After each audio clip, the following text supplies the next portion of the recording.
personality, her smile is great. You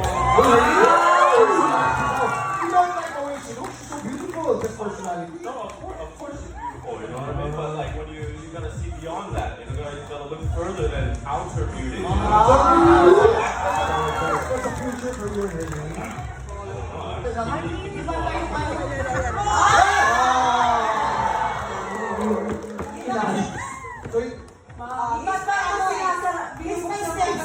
stepson mo? Oo.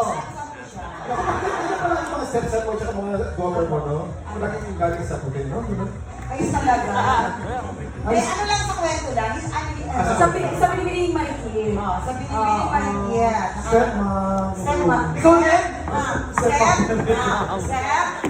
Step ko yun, Step ko yun, stepmom. Oo, pero for sure masaya itong umaga na to dahil makakulitan natin sina Kevin at Jumpet at mamaya si